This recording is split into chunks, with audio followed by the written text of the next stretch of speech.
Another brutal rape. Another day of realization that women are not safe anywhere, anytime. Hi guys, welcome to my channel. So actually to be frank, I'm not in the idea of doing this video. இந்த video பண்ணணுன்ட்டு வந்து எனக்கு சுத்தமாக idea கிடையாது. Like எனக்கு வந்து நானும் social மீடியாவில் follow பண்ணிகிட்டே தான் வரேன். இதோட அந்த நியூஸஸ் அண்ட் ரிப்போர்ட்ஸ் எல்லாமே ஃபாலோ பண்ணிட்டு தான் வரேன். பட் இருந்தாலும் எனக்கு வந்து இதை பற்றி நம்ம போட்டு லைக் அதை பார்த்து என்ன மாறப்போகுது அப்படின்ற மாதிரி ஒரு ஃபீலில் தான் வந்துட்டு நான் இந்த வீடியோ பண்ணுற ஐடியாலே கிடையாது. பட் ரீசெண்ட்லி வந்து 2 of my friends எனக்கு வந்து காண்டாக்ட் பண்ணி இந்த மாதிரி லைக் நீ போடு, ஜஸ்ட் வந்துட்டு என்ன நடந்துச்சு அப்படின்றதாவது நீ போடு, ஸோ தட் ஒரு 100 பேர் 200 பேர் பார்த்தாலும் அட்லீஸ்ட் அவங்க அதில் தெரியாதவங்களுக்கு என்ன நடந்துச்சுன்னு தெரியும் அப்படின்ற மாதிரி சொன்னதுனால நானும் யோசிச்சேன், சரி ஓகே ஒய் நாட், நமக்கு சில விஷயம் தெரியும், அதை வந்துட்டு எப்படி உங்ககிட்ட சொல்லலாம், என்ன நடந்துச்சுன்றத. நானும் ஒரு மெடிக்கல் ப்ரொஃபஷன் அப்படின்றதுனால கண்டிப்பாக இது பேசணும் அப்படின்றது வந்து எனக்கு தோணுச்சு. ஸோ அதுக்காக தான் இந்த வீடியோ. ஸோ வாங்க வீடியோக்குள்ளே போகலாம். நம்ம இன்றைக்கி பார்க்க போகிறது வந்து கொல்கட்டா டாக்டர் ரேப் கேஸ் பற்றி தான். ஆக்சுவலி உங்களை நிறைய பேருக்கு வந்து இது தெரிஞ்சிருக்கும். பட் தெரியாத ஒரு பேர் இந்த வீடியோ பார்த்தாலுமே எனக்கு வந்து ஹாப்பி தான். அட்லீஸ்ட் என்ன நடந்துச்சு, எப்படிலாம் நடந்திருக்குன்றது உங்களுக்கு தெரியணும் அப்படின்னு நான் நினச்சேன். ஸோ இன்றைக்கி நம்ம பார்க்க போகிற இந்த கேஸில் வந்து நம்ம ஒரு டாக்டர் அப்படின்னு தான் நினைக்கிறோம். பட் இந்தியாவில் எவ்வளவோ டாக்டர்ஸ், எவ்வளவோ நாட் ஒன்லி டாக்டர்ஸ், எவ்வளவோ எம்ப்ளாயீஸ், எவ்வளவோ விமன்ஸ் வந்து இந்த மாதிரி விஷயம் வந்து நிறைய ஃபேஸ் பண்ணிட்டு வராங்க. ஸோ இந்த ஒரு டாக்டரோட கேஸ் வந்ததுக்கப்புறமா ஒரு டாக்டர்ஸ் ஒரு நர்சஸுமே அவங்களோட லைஃப்பில் என்னென்ன டிஃபிகல்ட்டிஸ் ஃபேஸ் பண்ணுறாங்கன்றதை ஒன்று ஒன்றா வந்து சொல்லிட்டு வராங்க. அண்ட் ஈவன் நிறைய இடத்துல வந்து ப்ரொட்டஸ்ட் நடந்துட்டுருக்கு. ரொம்ப ஷார்ட்டாக வந்து இதை நான் உங்களுக்கு சொல்லிடுறேன். ஸோ ஆகஸ்ட் 9 அன்றைக்கி கொல்கட்டாவில் இருக்க ஒரு கவர்மெண்ட் ஹாஸ்பிட்டலில் நடந்த சம்பவம் தான் இது. ஸோ அங்கே ஒர்க் பண்ணுற ஒரு 31 years medical intern, so MBBS முடிச்சுட்டு அவங்க PG செகண்ட் இயரில் இருக்க ஒரு ட்ரெயினி டாக்டர் தான். ஸோ அவங்க வந்து அவங்களோட 36 hours ஆஃப் டியூட்டியில் வந்து ஒர்க் பண்ணிகிட்ருக்காங்க. ஸோ அந்த டைமில் என்னென்னு பார்த்தீங்கன்னா, அதாவது ஆகஸ்ட் 8 அன்னைக்கு வந்துட்டு அவங்களோட கொலீக்ஸோட அவங்க டின்னர்லாம் சாப்பிட்டு முடிச்சுட்டு அவங்களோட மேபி அவங்களுக்கு ஏதாவது டயர்டாக ஃபீல் ஆகிருக்கலாம், அதனால் வந்துட்டு அவங்க ரெஸ்ட் எடுக்கலாம் அப்படின்றதுனால அந்த ஹாஸ்பிட்டலில் இருக்க ஒரு 3rd floorல இருக்க செமினார் ஹாலில் போயிட்டு ரெஸ்ட் எடுக்கிறதுக்காக போயிருக்காங்க. அந்த டைமில் நடந்த ஒரு ப்ரூட்டலான ஒரு விஷயம் தான் இது. நெக்ஸ்ட் டே மார்னிங் வந்துட்டு ஒரு 9, அதாவது ஆகஸ்ட் 9 அன்னைக்கு மார்னிங் 7 AM அப்போ வந்துட்டு லைக் கூட ஒர்க் பண்ணுற கொலீக்ஸ் அவங்கெல்லாம் வந்துட்டு அந்த செமினார் ஹாலில் இந்த டாக்டரோட சடலம் வந்துட்டு அப்படியே வந்துட்டு ரொம்ப ப்ரூட்டுவலாக, ரொம்ப பார்க்க முடியாத ஒரு கண்டிஷனில் வேறு வந்து இருந்திருக்கு. ஸோ அதை பார்த்துட்டு அங்கே இருந்தவங்கள ரொம்ப பேனிக் ஆகிட்டு ஸோ வந்துட்டு டாக்டர்ஸ் எல்லாரையும் கூப்பிட்டு அண்ட் இது வந்துட்டு நெக்ஸ்ட் ஸ்டெப்பாக போலீஸ் இன்வெஸ்டிகேஷன் வரையும் போய் மீடியா ப்ரெஸ்லலாம் வந்து ரொம்ப ஸ்ப்ரெட் ஆகிடுச்சு. கேஸை வந்து இன்வெஸ்டிகேட் பண்ணிகிட்டு இருக்கும் போது அந்த ஹாஸ்பிட்டலோட அத்தாரிட்டி, அந்த ஹாஸ்பிட்டலோட பிரின்சிபல் வந்துட்டு என்ன சொல்லியிருக்காருன்னு பார்த்தீங்கன்னா, ஒரு இன்டர்ன் டாக்டருக்கு அத்தனை மணிக்கு செமினார் ஹாலில் என்ன வேலை, ஸோ அங்கே போகிறதுக்கு அவங்களுக்கு என்ன ஒர்க் இருக்குன்ற மாதிரி ரொம்ப இன்சென்சிட்டிவான ஒரு கொஷினை வந்து அவங்க ரைஸ் பண்ணியிருக்காங்க. அண்ட் ஆல்சோ அவர் வந்துட்டு அந்த இறந்து போன அந்த டாக்டரை வந்து என்ன டேர்ம் யூஸ் பண்ணி சொல்கிறாருன்னா, சைக்காட்டிக்கான ஒரு doctor, like psychotic in sense அவங்க வந்துட்டு நம்ம நார்மல் லைஃப்பில் ஸ்டேபிளாக இல்லாத ஒரு டாக்டர் அப்படின்ற மாதிரியான டேர்ம் யூஸ் பண்ணி டிஃபைன் வேற பண்ணியிருக்காரு. How insensitive he is. அவங்க வீட்டில் ஒரு லேடிஸ்க்கு இந்த மாதிரி நடந்திருந்தா இப்படி தான் அவர் வந்துட்டு இந்த நேரத்தில் அவங்களுக்கு என்ன அங்கே வேலைன்னு சொல்லி பேசியிருப்பாரான்னு எனக்கு தெரியல. இப்போ போலீஸ் இன்வெஸ்டிகேஷன் நடந்துட்டு இருக்கும் போது அந்த டைமில் வந்துட்டு ஒரு கிரிமினலை வந்து பிடிச்சிட்டாங்க. ஸோ எப்படி பிடிச்சாங்கன்னு பார்த்தீங்கன்னா வந்து ஆக்சுவலி செமினார் ஹாலில் வந்துட்டு சிசிடிவி கேமரா கிடையாது. ஹாஸ்பிட்டல் வெளியில் வந்துட்டு சிசிடிவி கேமராஸ் இருக்கும்ல, அந்த டைமில் ஒருத்தர் வந்துட்டு ப்ளூடூத் ஹெட்செட் போட்டுட்டு கரெக்டாக அந்த செமினார் ஹால்குள்ளே ஒரு பர்டிகுலர் டைமுக்கு போயிருக்காங்க. இந்த இன்சிடென்ட் வந்து மார்னிங் 4லேருந்து 6 நடந்துச்சுன்னு சொல்கிறாங்க. இப்போ இந்த வீடியோவில் நான் சொல்கிற எல்லா விஷயமுமே வந்து நான் போய் பர்சனலாக எக்ஸ்பீரியன்ஸ் பண்ணதோ அந்த மாதிரி எதுவுமே கிடையாது. நியூஸில் பார்த்துட்டு நிறைய ஆர்டிகல்ஸில் படித்து தெரிஞ்சுக்கிட்டதை தான் நான் உங்ககிட்ட வந்து ஷேர் பண்ணுறேன். ஸோ அந்த டைமில் வந்து ஒரு ஹெட்செட் போட்ட ஒரு ஹியூமன் பீயிங் வந்துட்டு அந்த செமினார் ஹால்குள்ளே என்டர் ஆகிருக்கிறதாகவும் கரெக்டாக ஒரு 45 minutes கழித்து அவர் கரெக்டாக வெளியில் வரும்போது அந்த டைமில் அவர் காதில் அந்த ஹெட்ஃபோன் இல்லாததை வந்துட்டு சிசிடிவியில் வந்து ரெக்கார்ட் ஆகிருக்கு, அதை வந்து நோட் பண்ணியிருக்காங்க. ஸோ அந்த ஒரு ஹியூமன் யாருன்னு பார்த்தீங்கன்னா வந்து அதே ஹாஸ்பிட்டலில் வேலை பார்க்குற ஒரு போலீஸ் வாலண்டியர். ஸோ போலீஸ் வாலண்டியர்னா என்னென்னு பார்த்தீங்கன்னா, போலீஸ்க்கும் கொஞ்சம் கீழே மக்களுக்கு வந்து ஹெல்ப் பண்ணுறது, லைக் அந்த ஹாஸ்பிட்டல் அவருக்கு என்ன வேலைனா இந்த செக்டார் எங்க இருக்கு, ஸ்கேன் எடுக்கிற செக்டார் எங்க இருக்கு அப்படின்னு யாராவது கேட்கும் போது அவங்கள கைட் பண்ணி அவங்களுக்கு ஹெல்ப் பண்ணி அந்த மாதிரி ஒரு பொசிஷன்ல அவர் இருக்கிறது தான். அவர் வந்து அதே ஹாஸ்பிட்டல்ல தான் அவர் தங்கவும் செஞ்சிருக்காரு. நீங்க நல்லா யோசிச்சு பாருங்க. ஸோ வந்து இந்த போலீஸ் வாலண்டியரா இருக்கவருக்கு வந்து ஒரு ஹாஸ்பிட்டல்ல வந்து ஸ்டே பண்றதுக்கு ஒரு ரூம் கொடுத்து தங்க வச்சிருக்காங்க. அதுவே அந்த 36 ஹார்ஸ் தொடர்ந்து வேலை பார்க்குற டாக்டர்ஸ்க்கு ஒரு ரெஸ்ட் எடுக்கிறதுக்கு ஒரு சேஃப்டியான ஒரு பிளேஸ் அந்த ஹாஸ்பிட்டல்ல இல்லை. ஸோ இதுக்கு முன்னாடி வந்து அவருக்கு 4 கல்யாணம் நடந்திருக்கு. அதில் 3 கல்யாணம் வந்துட்டு அவருக்கு வந்து லைக் இவரோட டார்ச்சர் தாங்க முடியாமல் அவங்க ஒய்ஃப்லாம் போயிட்டாங்க. இவரோட 4வது ஒய்ஃப் வந்து கேன்சரில் வந்து இறந்துட்டாங்க அப்படின்னு சொல்கிறாங்க.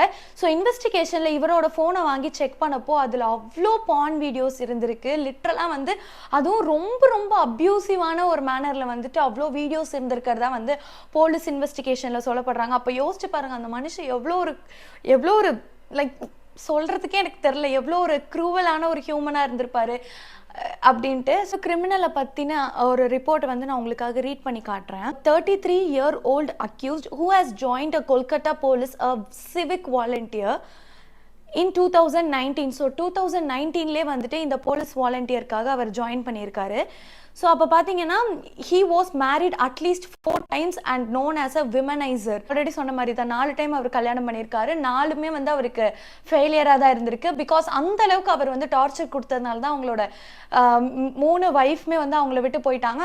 கடைசி வைஃப் வந்து கேன்சரில் வந்து இறந்துட்டாங்க. During the investigation it was found that he had the history of physically abusing his wife. அவங்களோட ஒய்ஃப்மே வந்து அவ்வளோ ஃபிசிக்கலாக அவர் அப்யூஸ் பண்ணியிருக்காரு. எப்படிப்பட்ட ஜந்துவாக இருப்பாருன்னு நீங்கள் யோசிச்சு பார்த்துக்கோங்க. ஸோ இவரை பற்றி இன்னொரு விஷயம் சொல்கிறது என்னன்னு பார்த்தீங்கன்னா, he is a trained boxer. So இவர் வந்து ஒரு ட்ரெயின்டு பாக்ஸர் அப்படின்னும் சொல்கிறாங்க. அந்த டாக்டரை வந்துட்டு அவங்களோட போஸ்ட்மார்ட்டம்க்கு எடுத்துகிட்டு போனதுக்கப்புறம் அந்த அட்டாப்சி ரிப்போர்ட்டை பார்த்து லைக் அது சோஷியல் மீடியாவில் ஸ்ப்ரெட் ஆகும்போது அதை ரீட் பண்ணும் போதே எனக்கு உடம்புல ஒரு மாதிரி சிலுத்துருச்சு. லைக் இப்படி இவ்வளோ கஷ்டப்பட்டு ஒருத்தவங்க இறந்துருப்பாங்களா அப்படின்ற மாதிரி எனக்கு அது ரொம்ப கஷ்டமாயிடுச்சு கைஸ். அது எப்படி எனக்கு சொல்றதுன்னே எனக்கு தெரியல. ஸோ அவங்களோட லாஸ்ட் மினிட் ஆஃப் டெத் வரையுமே அவங்கள ரொம்ப கொடுமை பண்ணி சாகடிச்சிருக்காங்க. அந்த அட்டாப்சி ரிப்போர்ட்ல மேஜரா வந்த ஒரு விஷயம் என்னன்னு பார்த்தீங்கன்னா, ஒரு ஹியூமன் மென்னோட செமன் வந்துட்டு மேக்சிமமா 15 கிராம் தான் இருக்கும்னு சொல்லி போட்டிருக்காங்க. பட் இந்த விமனோட பாடியில வந்து 150 கிராம் ஆஃப் செமன் இருக்கு.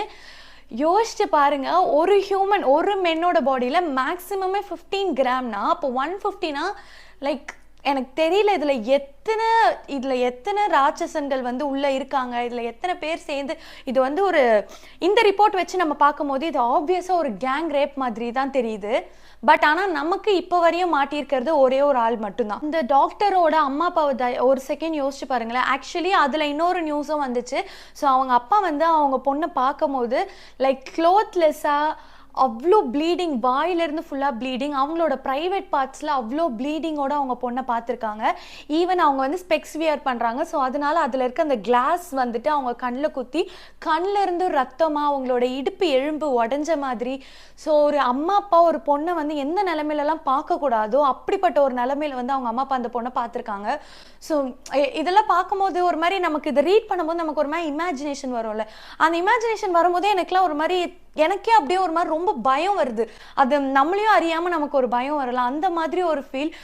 அவங்க அம்மா அப்பா பார்க்கும்போது அவங்களுக்கு எப்படி வலிச்சிருக்கும் அந்த செகண்ட். அவங்களுக்கு கஷ்டத்துலேயே அவங்க அம்மா அப்பா வந்துட்டு அந்த டாக்டரோட பாடியை வந்துட்டு 3 ஹார்ஸ்க்கு லிட்டரலாக டச் கூட பண்ணாமல் இருந்திருக்காங்க. பிகாஸ் எங்கே நம்ம டச் பண்ணால் ஏதாவது ஒரு ஆதாரங்கள் அழிஞ்சிடுமோ, ஏதாவது இதுவாகிடுமோன்னு சொல்லிட்டு 3 ஹார்ஸ்க்கு தான் பெத்த பொண்ணை வந்துட்டு டச் கூட பண்ண முடியாத நிலைமையில அவங்க ஐயோ எனக்கு நினைக்கும் போதே அவ்வளோ கஷ்டமாக இருக்குது கைஸ். நீங்கள் யோசிச்சு பாருங்கள், இந்த மாதிரி நிலைமை இன்னொரு தடவை யாருக்குமே வரக்கூடாதுன்றது தான் லிட்டரலாக எல்லாரோட ப்ரேயர்ஸ்லையுமே கண்டிப்பாக இருக்கணும்.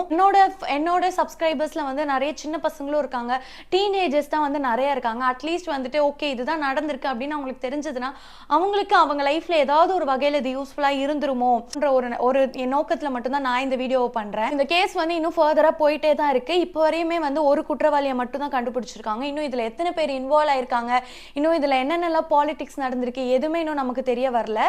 பட் நிர்பயா கேஸ்லேயே உங்கள் எல்லாருக்குமே தெரியும், it's been 12 years I think. 12 வருஷம் கழிச்சு தான் தீர்ப்பு கிடைச்சிருக்கு. ஸோ இதுக்கு இன்னும் எத்தனை வருஷம் ஆக போகுது, இன்னும் 5 வருஷம் ஆக போதா, 2 வருஷம் ஆக போதா, இல்லை நாளைக்கே கிடைக்க போதா, எதுவுமே நமக்கு தெரியாது. இந்த மாதிரி ஒரு சில மென்னால, இந்த மாதிரி ஒரு சில மென் தான், நாட் ஆல் மென். என்னோட லைஃப்லயுமே மென்ஸ் இருக்காங்க, அவங்கெல்லாம் எப்படி இருக்காங்க அப்படின்னு எனக்கு தெரியும். So I am not judging every one. இந்த மாதிரி ஒரு சில ஜந்துக்கள்னால எல்லாருமே வந்துட்டு இதுல பாதிக்கப்படுறாங்க. லிட்டரலா வந்து இப்போ இந்த டாக்டர் மட்டும்தான் பாதிக்கப்பட்டிருக்காங்கன்னு இல்லை, இந்த டாக்டருக்கு நடந்தது வந்து வெளியில சொல்லாம எவ்வளவோ பேருக்கு நிறைய நடந்திருக்கு. டே டு டே லைஃப்ல வந்து எவ்வளோ ஸ்ட்ரகிள்ஸ் ஃபேஸ் பண்றாங்க. ஒரு 36 ஹார்ஸ் டியூட்டில வந்து ஒரு டாக்டருக்கே சேஃப்டி இல்லைன்னா லைக் வேற யாருக்கு சேஃப்டி இருக்கும்னு எனக்கு தெரியல. சொசைட்டில வந்துட்டு விமன் வந்துட்டு இப்படி ட்ரெஸ் பண்றாங்க, லைக் இந்த மாதிரி ஷார்ட் க்ளோத்ஸ் வேர் பண்றாங்க, இந்த மாதிரி ட்ரெஸ் பண்றாங்க, இதனால தான் இப்படி நடக்குது இப்படின்னு பேசுற பீப்புள்ஸ் இருக்க வரையுமே இந்த மாதிரி எல்லாம் நடந்துகிட்டே தான் இருக்கும். ஈவன் இந்த கேஸ்லயுமே அந்த பிரின்சிபல் சொன்னது என்னன்னா, அந்த விக்டிமை பத்தி அவர் கேர் பண்ணாம அவங்களுக்கு இத்தனை மணிக்கு செமினார் ஹால்ல என்ன வேலைன்னு மட்டும்தான் அவர் கேட்கிறாரே தவிர்த்து அவங்க என்ன ஸ்ட்ரகிள் ஃபேஸ் பண்ணியிருப்பாங்க. ஒரு 36 ஹார்ஸ் டியூட்டில வந்து அவங்களுக்கு கொஞ்ச நேரம் ரெஸ்ட் தேவைப்பட்டு என்ன தப்பு இருக்குன்னு எனக்கு தெரியல. சோ இந்த மாதிரி இந்த பொண்ணு இப்படி ட்ரெஸ் பண்ணி இருக்குது, இந்த பொண்ணு வந்து இப்படி ட்ரெஸ் பண்றா, இவ்ளோ இந்த ஷார்ட் க்ளோத் போடுறா, அதனாலதான் இவளுக்கு இந்த மாதிரி நடக்குது இப்படின்னு பேசுற ஹியூமன்ஸ் இருக்க வரையுமே இந்த மாதிரி விஷயங்களை நம்மளால ஸ்டாப் பண்ணவே முடியாது. சோ அப்படி பாத்தீங்கன்னா இந்த மாதிரி ட்ரெஸ் பண்ற விமன்ஸ்க்கு தான் இப்படி நடக்குதுன்னா அந்த கை குழந்தை என்ன பண்ணுச்சு நான் சொல்ல வேண்டியதே கிடையாது. நீங்க கூகுள் பண்ணீங்கனாலே தெரிஞ்சிருக்கும். 5 வயசு குழந்தை, 6 வயசு குழந்தை, கை குழந்தை, எல்லாருக்குமே என்னென்ன நடக்குதுன்றது நம்ம டே டு டே லைஃப்ல பார்த்துருக்கோம். சரி ஓகே, குழந்தைங்களை கூட விட்டுருங்க, crocodile என்னடா பண்ணுச்சு உங்களை? அவ்வளோ காமவெறி பிடிச்சா நீங்கெல்லாம் இருக்கீங்க, crocodile ரேப் பண்றாங்க கைஸ். இதெல்லாம் எந்த பேரலல் யூனிவர்ஸ்ல கூட என்னால வந்து நினைச்சு பார்க்க முடியாத ஒரு விஷயமா இருக்கு இதுல இருக்கிறதுலாம். இந்த மாதிரி மென்ஸ்லாம் இருக்கிறதுனால தான் சில பேரண்ட்ஸ் வந்து லைக் பொண்ணுங்களை வந்து வெளியில அனுப்பி படிக்க வைக்கிறது, இதுக்கு எல்லாத்துக்குமே ரொம்ப பயப்படுறாங்க. இப்போ நீங்க யோசிச்சு பாருங்களேன், இப்படி ஒரு விஷயம் நடந்திருக்கு. இப்போ அந்த டாக்டருக்கு நடந்தது அவங்களுக்கு மட்டுமே இம்பாக்ட் கிடையாது, எத்தனை பேருக்கு இம்பாக்ட் ஆயிருக்கும். ஒரு எக்ஸாம்பிள், லைக் ஒரு வில்லேஜில் வாழ்ந்துட்டு இருக்க ஒரு பொண்ணுக்கு வந்துட்டு வெளியூருக்கு போயிட்டு ஒரு நல்ல சிட்டியில் போய் படிக்கணுன்ற ஒரு பெரிய ஆசை இருக்கலாம். ஸோ பேரண்ட்ஸ்க்கு இருக்க பயத்தினால அவங்க அனுப்ப மாட்டேன்னு சொல்லலாம். லிட்டரலாக அந்த பொண்ணு வந்து ரொம்ப கஷ்டப்பட்டு அவங்க பேரண்ட்ஸை கன்வின்ஸ் பண்ணி படிக்கலான்ற டைமில் இருக்கும் போது இந்த மாதிரி ஒரு நியூஸ் வெளியில் ஸ்ப்ரெட் ஆகுதுன்னா அந்த ஒரு பேரண்ட்டுக்கு வந்து எவ்வளோ பயம் இருக்கும்னு யோசிச்சு பாருங்களேன். அவங்க வந்து அவங்க முடிவே ரிவர்ஸ் பண்ணுற அளவுக்கு இந்த விஷயம் இருக்குது. லைக் வேணாம் நீ வீட்டிலே இரு அப்படின்னு சொல்லி அந்த பொண்ணோட லைஃபே அது வந்து திருப்பி தலைகீழ சேஞ்ச் ஆயிடும். சோ அந்த பொண்ணு இதுல எந்த தப்பு பண்ணிச்சா? எந்த தப்புமே பண்ணல. சோ இந்த மாதிரி இந்த ஒரு விஷயம் வந்து எத்தனை விமென்ஸோட லைஃப்ல வந்து அஃபெக்ட் ஆகுது அப்படின்றத நினைச்சு கூட பார்க்க முடியாது. ஸோ ப்ளீஸ் உங்களோட குழந்தைங்கள சொல்லி வளங்க, உங்களோட பசங்க அதாவது ஆம்பளை பசங்களை சொல்லி வளங்க, பொண்ணுங்களை எப்படி பார்க்கணும், எப்படி பேசணும். லைக் இதெல்லாம் வந்து நிறைய பேர் சொல்லிட்டாங்க, இப்போ நான் சொல்லி இது அப்படியே மாறப்போகுது அப்படின்றதெல்லாம் கிடையாது. ஸோ உங்களோட பொன் குழந்தைய வந்து இப்படி ட்ரெஸ் பண்ணாத, இப்படி ட்ரெஸ் பண்ணு நீங்கள் சொல்கிறத விட உங்கள் ஆண் குழந்தைங்கள இப்படி நீ இருக்கலாம், இப்படி தான் நீ ஒரு பொண்ணை பார்க்கணும், இப்படி தான் நீ அந்த பொண்ணுக்கிட்ட பேசணும் அப்படின்றத சின்ன வயசுலேருந்தே சொல்லி சொல்லி சொல்லி வளர்த்தாதான் அட்லீஸ்ட் நெக்ஸ்ட் ஒரு 10 இயர்ஸ் 15 இயர்ஸ்லயாச்சும் வந்து சொசைட்டி கொஞ்சம் சேஞ்ச் ஆகும். கூட ஒரு மூவி ரிலீஸ் ஆச்சு, பிடி சார் அப்படின்னு சொல்லிட்டு, ஹிப்ஹாப் தமிழோட மூவி, எத்தனை பேர் பார்த்துருப்பீங்கன்னு தெரியல. அதில் வந்துட்டு கூட இதை பற்றி தான் சொல்லியிருப்பாங்க. ஒரு பொண்ணு வந்து ஒரு ஸ்லீவ்லெஸ் ட்ரெஸ் வியர் பண்ணிட்டு போறா அப்படின்னா அங்கே வந்து அந்த பொண்ணுக்கு நடந்த ஒரு மிஸ்பிஹேவியரன்ஸ்னால அந்த பொண்ணோட கேரக்டரே வந்து அந்த ஹோல் ஏரியாவில் இருக்கவங்களுமே தப்பாக பேசுவாங்க. ஸோ அந்த மூவியில் நடக்கிற அந்த விஷயம் வந்துட்டு அது மூவி மட்டும் கிடையாது, லிட்ரலாக இங்கே இருக்க எல்லா பொண்ணுங்களுக்குமே அவங்களோட டே டு டே லைஃப்ல நடந்துட்டு தான் இருக்கு. ஸோ அந்த மூவில ரொம்ப அழகா காமிச்சிருப்பாங்க. அந்த மாதிரி தான் நம்ம சொசைட்டில, அந்த மாதிரியான ஒரு சொசைட்டில தான் இப்போ நம்ம வாழ்ந்துட்டு இருக்கோம். நம்ம வந்து பேரண்ட்ஸ் வந்து ரொம்ப குற்றம் சொல்றது வந்து கரெக்டானு எனக்கு தெரியல. பிகாஸ் நீங்க யோசிச்சு பாருங்க, இந்த மாதிரி ஒரு விஷயம் நடந்திருக்கும் போது ஒரு பிள்ளைங்களை பெற்றவங்களுக்கு வந்து அது ரொம்பவே கஷ்டமா இருக்கும். அவங்களுக்கு அந்த பயம், எங்க நம்ம பொண்ணுக்கு ஏதாவது ஆயிடுமோ, நம்ம பொண்ணோட சேஃப்டி நமக்கு முக்கியம் அப்படின்னு தான் எல்லாருமே யோசிப்பாங்க. அதனால ஓகே, இன்னைக்கு வரையும் 6 மணி வரையும் வெளியில விட்டுட்டு இருந்த பொண்ணுங்களை நாளைக்கு 4 மணிக்கே நீ வீட்டுக்கு வந்துடணும்னு எல்லா பேரண்ட்ஸும் சொல்லதான் செய்வாங்க. ஸோ இது எல்லாமே அந்த ஒரு விஷயம், அந்த ஒரு ஆள் 2 ஆள் பண்ற ஒரு விஷயத்துலையுமே ஒரு பொண்ணோட லைஃப்ல ஒரு நாளுமே அவ்வளோ விஷயம் நடந்துட்டு இருக்கு. ஸோ கவர்மெண்ட் இதை சேஞ்ச் பண்றாங்க, சேஞ்ச் பண்ணல, அதெல்லாம் தாண்டி நம்மளோட சேஃப்டி ஆஸ் அ விமனா நமக்கு ரொம்ப முக்கியம். ஸோ நம்மளோட சேஃப்டி நம்ம பேரண்ட்ஸ்க்கு ரொம்ப முக்கியம். ஸோ முடிஞ்ச அளவுக்கு விமென்ஸ் வந்துட்டு பெப்பர் ஸ்ப்ரே எடுத்துட்டு போங்க. முடிஞ்ச அளவுக்கு நம்ம எப்படி பாதுகாத்துக்கலான்ற தற்காப்பு நம்ம தெரிஞ்சு வச்சுக்கிறது நமக்கு ரொம்ப ரொம்ப நல்லது. அண்ட் வேறு எதுவும் சொல்கிறதுக்கு இல்லை. ஸோ இந்த வீடியோவில் நான் எவ்வளோ கரெக்டாக பேசியிருக்கேன், எவ்வளோ தப்பாக பேசியிருக்கேன் எனக்கு எதுவுமே தெரியாது. பட் என் மைண்டில் இருந்ததை நான் வந்து உங்களுக்கு அப்படியே பேசியிருக்கேன். இந்த டைமில் வந்துட்டு ஹோப் அந்த டாக்டருக்கு வந்து ஜஸ்டிஸ் கிடைக்கணும் அப்படின்னு நான் ப்ரே பண்ணிக்கிறேன். And may her soul rest in peace. So guys, எனக்கு தெரிஞ்ச சில விஷயங்கள் அண்ட் எனக்கு தோணுன சில விஷயங்களை உங்கள் கூட நான் இதில் ஷேர் பண்ணியிருக்கேன். ஸோ உங்களோட பாயிண்ட், உங்களோட கருத்துக்கள் எல்லாமே வந்து கமெண்ட்டில் சொல்லுங்கள். ஸோ இன்றைக்கி வந்து நான் பேசினது இந்த டாக்டர் ட்ரைனிங், இந்த டாக்டருக்காக மட்டும் இல்லை. நான் இதுக்கு முன்னாடி நடந்த எத்தனையோ விமன்ஸ் வந்து டாக்டர் கிடையாது, நர்ஸ் கிடையாது. ஆனால் எந்த ஜாபில் நீங்கள் என்னவாக இருந்தாலுமே விமனுக்கு இது நடக்க தான் செய்யுது. I am talking for all the womens out there. கருத்தை வந்து கமெண்ட்ஸில் வந்து நீங்கள் என் கூட ஷேர் பண்ணிக்கோங்க. So yeah,